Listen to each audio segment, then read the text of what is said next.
Ukraine में अभी भी हालात कशीदा बने हुए हैं। आपको बता दें कि रूस की जानिब से हमले की बातें की जा रही हैं। तमाम तर जो यूरोपियन ममालिक है उन्होंने रूस को आगाह भी किया है। इस बीच आपको बता दें यूक्रेन में गैर यकीनी सूरत हाल के तनाजुर में हिंदुस्तान ने वहां मुकीम शहरियों और तलबा के लिए एडवाइजरी जारी की है। कीव में वाक़ हिंदुस्तानी सफारतखाने ने ख़ुसूसन तलबा से आर्जी तौर पर यूक्रेन छोड़ने की अपील की है। हिंदुस्तान ने शहरियों से यूक्रेन के अंदर सफ़र करने से भी परहेज करने को कहा है। बैरून मुल्क में आबाद शहरियों से भी यूक्रेन का सफ़र न करने की अपील की गई है।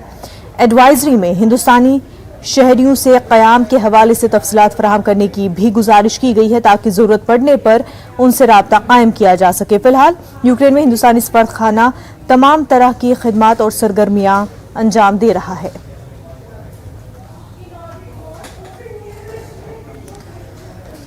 तो आपको बता दें कि यूक्रेन के ईस्टर्न बॉर्डर पर हालात कशीदा बने हुए हैं। हम ईस्टर्न बॉर्डर की बात कर रहे हैं जो कि रूस की सरहद से मिलता हुआ है।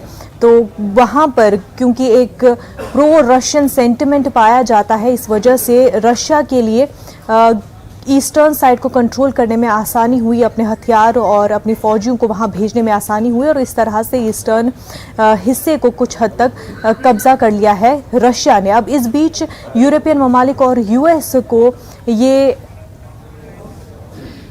अंदेशा है कि रूस हो सकता है यूक्रेन पर हमला कर दे, कब्जा कर सकता है, इन्वेड कर सकता है। माहिर आलम उमूर मुहिबुल हक साहब हमारे साथ जुड़ चुके हैं। खैर मकदम है आपका। मुहिबुल हक साहब, ये बता दें कि अभी जो सूरत हाल बने हुए हैं यूक्रेन में, क्या आप समझते हैं कि रशिया जो है इन्वेड कर सकता है यूक्रेन को?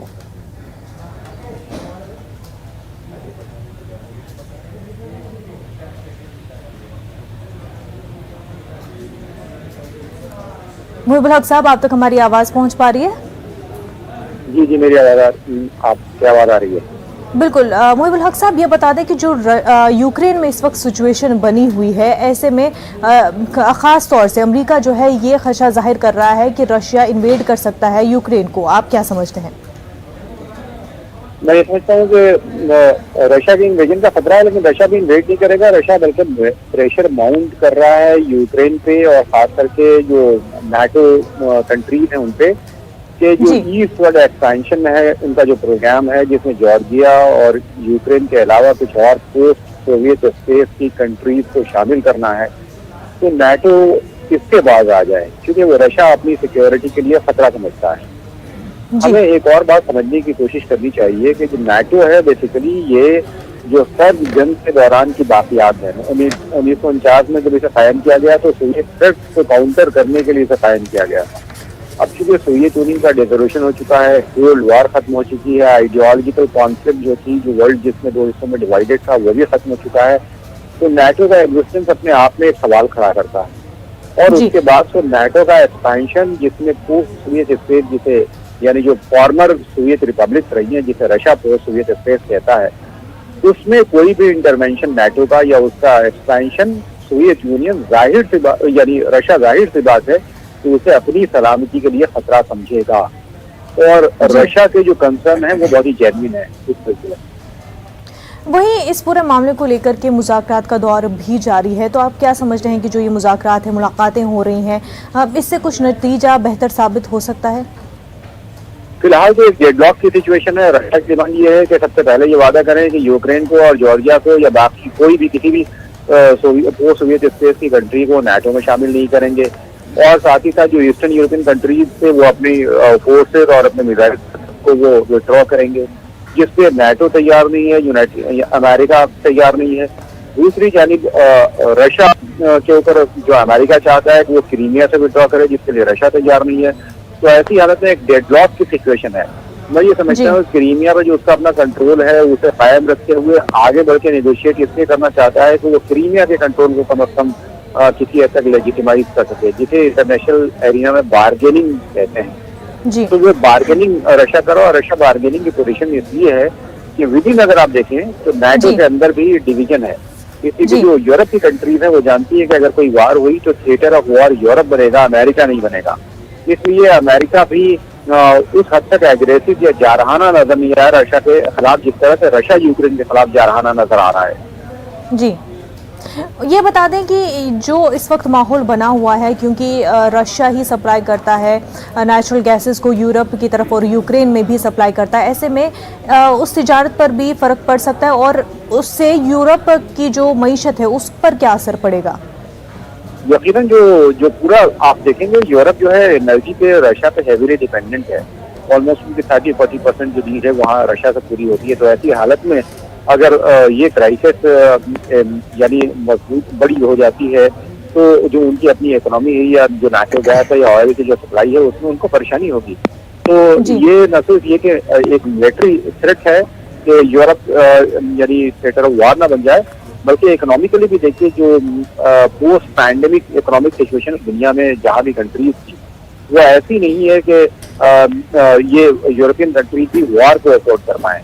यही वजह है कि इकोनॉमिक फैक्टर्स हैं और साथ ही साथ ये मिलिट्री फैक्टर है जो सामने रखते हुए मुज़ाकरात का दौर जारी है, लेकिन डेडलॉक की सिचुएशन बनी हुई है अभी। जी बिल्कुल। और वहीं इस बीच ये भी हमने देखा कि पहले जो यूक्रेन के सदर है वो कहते हैं कि यूएस प्रेसिडेंट इस पूरे मामले को ज़्यादा तूल दे रहे हैं, वो ज़्यादा पैनिक क्रिएट कर रहे हैं। उसके बाद वो खुद फेसबुक पोस्ट करते हैं और बाद में खुद ही उस पोस्ट की भी तरदीद करते हैं कि नहीं, हमला नहीं हो रहा है। तो ये जो डिफरेंस ऑफ ओपिनियन खुद सदर के ही स्टेटमेंट्स में बार बार देखने को मिल रहा है, इसकी वजह क्या समझते हैं आप?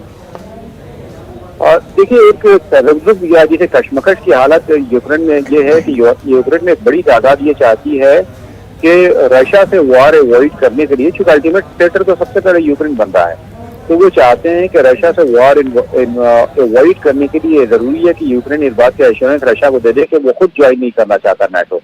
ऐसी हालत में यूक्रेन पर रशिया का कोई क्लेम नहीं बनेगा इंटरवेंशन का या इन्वेजन का। और तो वो इंटरनली जो सिचुएशन है, अगर आप देखें तो लोग डिवाइडेड हैं यूक्रेन के अंदर। नंबर 2, जो हलीफ ममालिक हैं यूनाइटेड स्टेट्स ऑफ अमेरिका के अंदर, नाटो के अंदर, उनके अंदर डिवीजन है। तो ऐसी हालत में जो यूक्रेन के प्रेसिडेंट है वो इन तमाम बातों को सामने रखते हुए वो जानते हैं कि जैसे जॉर्जिया, सीरिया या फिर यूक्रेन में रशियन इंटरवेंशन पे यूनाइटेड नेशंस या नाटो या यूनाइटेड स्टेट्स ये सब खामोश है, वैसे ही अगर कोई सेकंड इन्वेजन भी होता है रशिया का तो डायरेक्ट कन्फ्रंटेशन अवॉइड नहीं करेंगे, सैंक्शन से ज्यादा कुछ नहीं करेंगे। तो ऐसी हालत में यूक्रेन जो रियलिस्टिक सिचुएशन को यूक्रेन के प्रेसिडेंट देख रहे हैं और यही वजह है कि वो खुद भी ये चाहते हैं कि वॉर अवॉइड की जाए, और इसलिए इस तरह का आप स्टेटमेंट्स देख रहे हैं जो सामने आ रहे हैं। बिल्कुल। मोहिबुल हक साहब, बेहद शुक्रिया आपका हमारे साथ बात करने के लिए। आगे बढ़ते हैं और बात करते हैं हिजाब तनाज़े की। कर्नाटक में हिजाब पर हंगामा आराई जारी है और आपको बता दें कि आज मुख्तलिफ शहरों में हाई स्कूलों के बाहर हिजाब के लिए एहतजाज हुए। मंडैया गडक में वालिदैन ने एहतजाज किया। कई मकामात पर तनाव का माहौल देखने को मिला। कई स्कूलों में मुस्लिम तालिबात स्कूल पहुंचकर वापस घर लौट गई। महकमे तालीम के अफसरों ने हाई कोर्ट के अबूरी हुक्मनामे को नाफिज करने की कोशिश की। कई मकामात पर मुस्लिम लड़कियां हिजाब के बगैर क्लासरूम में हाजिर हुई।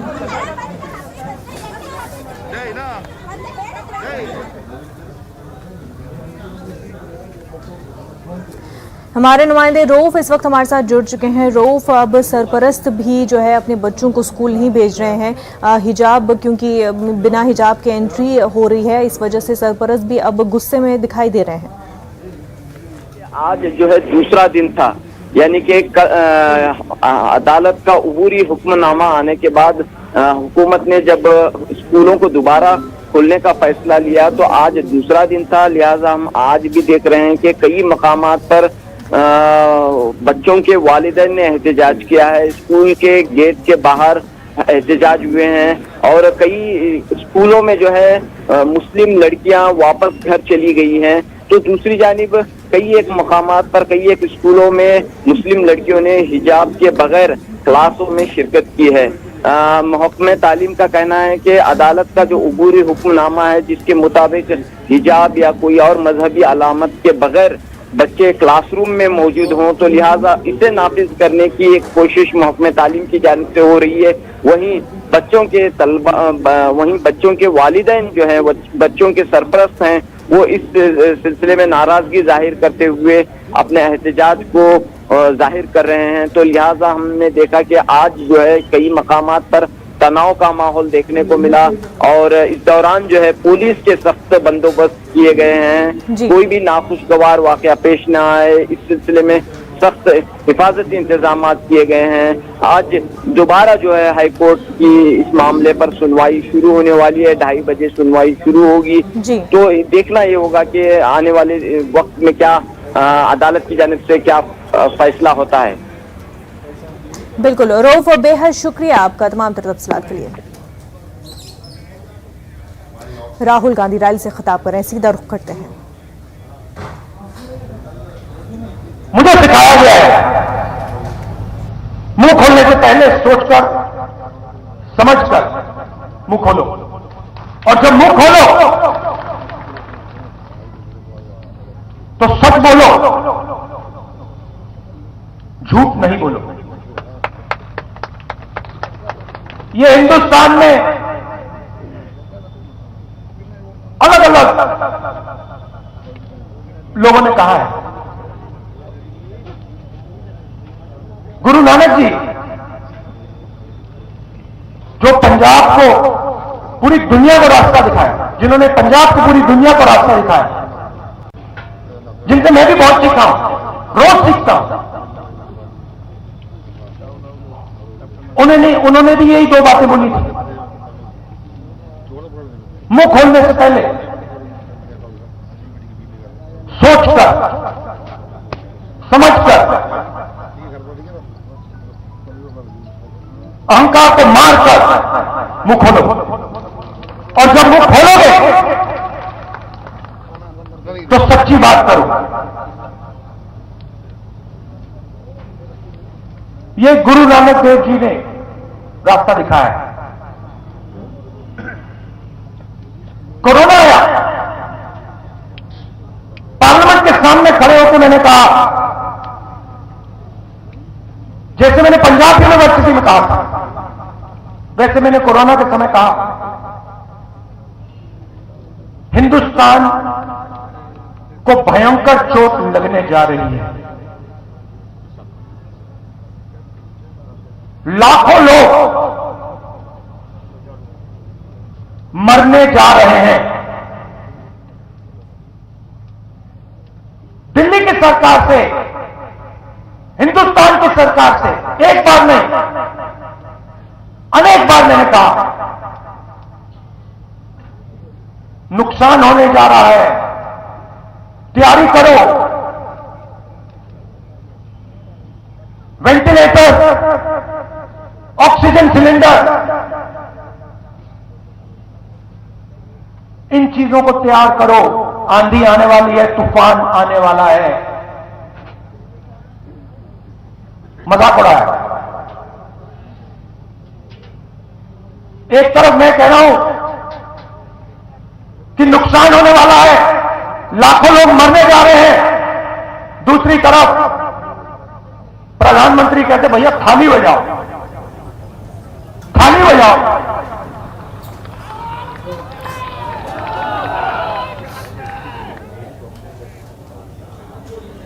पंजाब के पटियाला में राहुल गांधी रैली से खिताब कर रहे थे। एक छोटा सा ब्रेक लेंगे, जल्द होंगे हाजिर।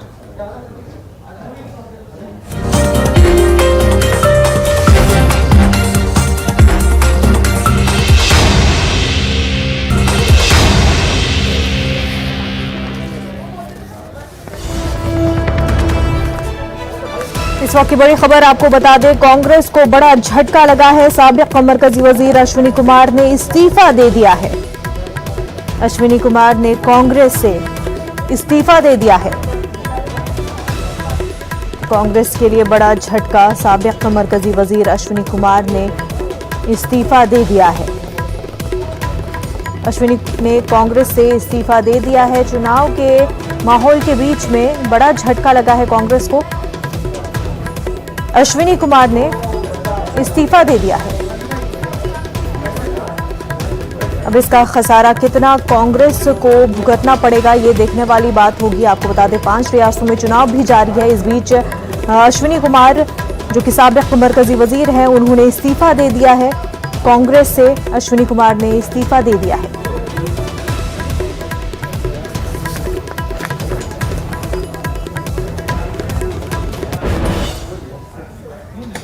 आगे बढ़ते हैं। लालू प्रसाद यादव कसूरवार पाए गए हैं। सबकी निगाहें इस मामले पर बनी हुई थी कि क्या लालू प्रसाद यादव को कोई राहत मिल पाएगी या नहीं।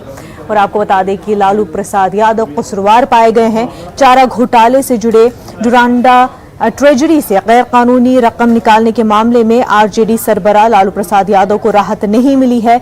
सीबीआई खुसूसी अदालत ने उन्हें डुरांडा निकासी मामले में कसूरवार पाया है। 18 फरवरी को अदालत सजा सुनाएगी। इस केस में लालू प्रसाद के साथ साथ 99 मुलजमीन हैं। इस मामले में 19 जनवरी को बहस मुकम्मल हो गई थी।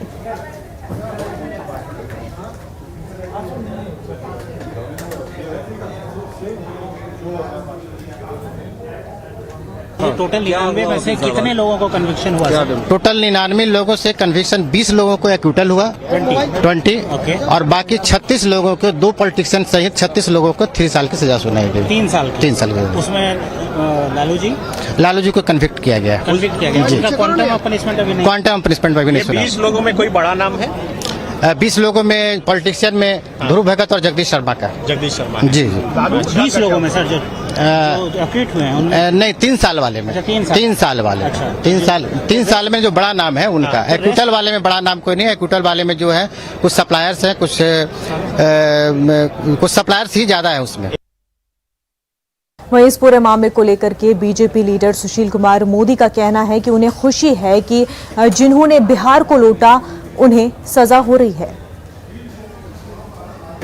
इस मामले को हम ही लोगों ने उजागर किया था और हम ही लोग गए थे पटना हाईकोर्ट में कि इस मामले की सीबीआई से जांच हो। तो अगर पटना हाईकोर्ट के मॉनिटरिंग में अगर सीबीआई की जांच नहीं होती तो जिससे साजिश रची थी इन लोगों ने, सारा मामला रफा दफा हो जाता। मुझे खुशी है कि जिन लोगों ने बिहार को लूटा उनको सजा हो रही है। और ये मामला 139 करोड़ रुपए का था, उस जमाने का 139 करोड़। आज अगर उसको आंका जाए तो 765 करोड़ रुपया उसकी कीमत होगी। तो यानी आज के हिसाब से 765 करोड़ रुपए की अवैध निकासी ट्रेजरी से हो गई। और मुख्यमंत्री भी थे, वित्त मंत्री भी थे, तो इनकी पूरी मिली भगत थी सारे मामले के अंदर। और इसलिए जो भी कुछ हुआ है ये स्वागत योग्य है। और एक मैसेज है समाज के अंदर कि जो लोग गरीबों को लूटने का काम करेंगे, पद पे रहते हुए जो लोग खजाने को लूटने का काम करेंगे उनको सजा मिलेगी। अच्छा, जैसी करनी वैसी भरनी, जैसा किया वैसा वो भर रहे हैं। एक और बड़ी खबर इस वक्त की आपको बता दें, यूपी के शाहजहांपुर से ये बड़ी खबर है। समाजवादी पार्टी के बूथ इंचार्ज का गोली मारकर कत्ल कर दिया गया है। कल बूथ इंचार्ज ने जबरन वोट डालने की मुखालफत की थी। बीजेपी अरकान से नाराज हुए थे और आपको बता दें कि आज उनका कत्ल कर दिया गया है। बूथ इंचार्ज का गोली मारकर कत्ल कर दिया गया है। शाहजहांपुर से आपको ये बड़ी खबर बता रहे हैं, जहां पर समाजवादी पार्टी के बूथ इंचार्ज का गोली मारकर कत्ल कर दिया गया है। कल बूथ इंचार्ज ने जबरन वोट डालने की मुखालफत की थी और बीजेपी अरकान से उनका तनाजा भी हुआ था।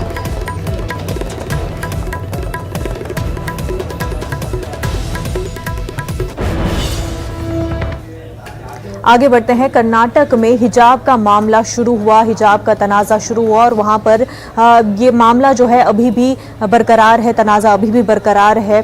बच्चे, स्टूडेंट्स जो है और साथ ही साथ सरपरस्त वो भी एहतजाज कर रहे हैं इस पूरे मामले को लेकर के। वहीं इस मामले की गूंज मध्य प्रदेश में भी सुनाई देने मिल रही है। मध्य प्रदेश में हिजाब पर पाबंदी और ड्रेस कोड की निफाज को लेकर भले ही शिवराज सिंह हुकूमत ने सभी खबरों को खारिज कर दिया हो, लेकिन हुकूमत के मौक़िफ़ के खिलाफ मध्य प्रदेश के सरकारी कॉलेजों में हिजाब पर पाबंदी का अमल जारी है। पहले सतना, उसके बाद दतिया कॉलेज में हिजाब पर पाबंदी का तहरीरी फरमान जारी कर दिया गया है। दतिया के सरकारी डिग्री कॉलेज में मुनक्किदा स्कॉलरशिप कैंप में जो 2 तालिबा स्कॉलरशिप फॉर्म के लिए हिजाब में कॉलेज कैंपस गई तो वहां पर बजरंग दल और दुर्गा वाहिनी के कारकुनान न सिर्फ हंगामा किया बल्कि कॉलेज इंतजामिया से हिजाब में आने वाली तालिबात के खिलाफ कार्रवाई का मुतालबा किया। वहीं कॉलेज प्रिंसिपल की जानिब से हिजाब में कॉलेज में आने को ममनू करार दिया गया है।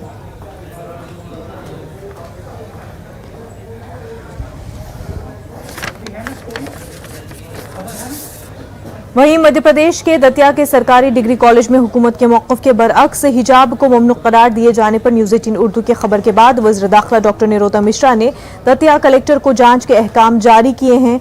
वाज़ेह है कि दतिया के गवर्नमेंट डिग्री कॉलेज में मुनक्किदा स्कॉलरशिप कैंप में जब 2 मुस्लिम तालिबा हिजाब में फॉर्म दाखिल करने के लिए गई तो वहां पर बजरंग दल और दुर्गा वाहिनी कारकुनान के जरिए एहतजाज किया गया और कॉलेज इंतजामिया से उनके खिलाफ कार्रवाई करने का मुतालबा किया गया था, जिसके बाद कॉलेज प्रिंसिपल DR राहुल ने कॉलेज में हिजाब को ममनू करार दिए जाने का नोटिस चस्पा करवा दिया था। वज़ीर दाखिला डॉक्टर निरोत्तम मिश्रा का कहना है कि मध्य प्रदेश में हिजाब पर कोई पाबंदी नहीं है। कॉलेज के प्रिंसिपल ने क्यों ऐसा अहकाम जारी किया है, इसकी जांच के लिए कलेक्टर दतिया को अहकाम दिया है और साथ ही उन्होंने कहा कि मैं फिर वाज़ेह कर देता हूं कि हिजाब पर पाबंदी को लेकर मध्य प्रदेश सरकार के पास कोई तजवीज़ ज़ेर गौर नहीं है। भोपाल से हमारे नुमाइंदे मेहताब आलम हमारे साथ जुड़ चुके हैं। मेहताब, अगर बार बार सरकार ये साफ कर रही है कि मध्य प्रदेश सरकार ने इस पूरे मामले को लेकर के कोई फैसला नहीं लिया है, यहाँ तक कि ये ज़ेर गौर भी नहीं है, तो ऐसे में क्यों इस तरह के मामले सामने आ रहे हैं? मामला ये पहला नहीं है। कल ही न्यूज़ 18 उर्दू ने खबर सतना की दिखाई थी। सतना में रुखसाना बेगम नाम की जब एक लड़की हिजाब में बीकॉम 3rd सेमेस्टर का एग्जाम देने के लिए जाती है तो वहां पर भी ऐसी हंगामा किया जाता है और वहां पर हिंदू तंजीमों के एहतजाज के बाद कॉलेज प्रिंसिपल ने लड़की से माफीनामा लिखवाने के बाद उसको इम्तिहान देने की इजाजत दी थी, जिस पर जमीयत उलमा ने भी कल अपने सख्त मौक़िफ़ का इज़हार किया था। और आज दतिया जो वो जगह है जहाँ के वज़ीर दाखिला निरोत्तम मिश्रा खुद रहने वाले हैं और उन्होंने साफ तौर पर कहा है कि दतिया जो है हम सुलह और एकजुटती की सरजमीन है और यहाँ पे इस तरह की चीजें कैसे हो समझ से बाहर है। और उन्होंने वादा किया कि मैंने इस वीडियो को खुद देखा है और इस मामले को लेकर दतिया कलेक्टर को अहकाम जारी किया है कि उन्होंने वो जांच करे कि प्रिंसिपल ने DR राहुल ने किन बुनियादों पर इसको जारी किया है। और इसके साथ साथ उन्होंने भी वादे किया कि मध्य प्रदेश में हिजाब को लेकर हुकूमत के पास कोई भी मामला ज़ेर गौर नहीं है और इस तरह की कोई भी जो है गुमराह कुन बात न कोई फैलाए और न ही ऐसे काम जारी करे। उन्होंने वाज़ेह हिदायत तो दी है, लेकिन सवाल बुनियादी तौर पर यह है कि सतना डिग्री कॉलेज का मामला हो या दतिया डिग्री कॉलेज का मामला, यहाँ पर जिन लोगों ने ऐसे काम एक्शन लिए हैं उनके खिलाफ अब तक हुकूमत ने कोई एक्शन क्यों नहीं लिया? क्योंकि ये तो हुकूमत के मौक़िफ़ के बरअक्स काम किया जा रहा है। और जब हुकूमत खुद ये वादे कह रही, वज़ीर दाखिला वादे कह रहे हैं और वज़ीर आला शिवराज सिंह खुद इस मामले को लेकर सरजनिश कर चुके हैं, वज़ीर तालीम इस मामले को खारिज कर चुके हैं, फिर वो कॉलेज की इंतजामिया की इतनी हिम्मत कैसे हो गई कि उन्होंने इतना बड़ा एक्शन खुद से ले लिया हुकूमत के मौक़िफ़ के खिलाफ? इसकी जांच की जानी चाहिए और मुस्लिम तंजीमें इसी बात का मुतालबा करें।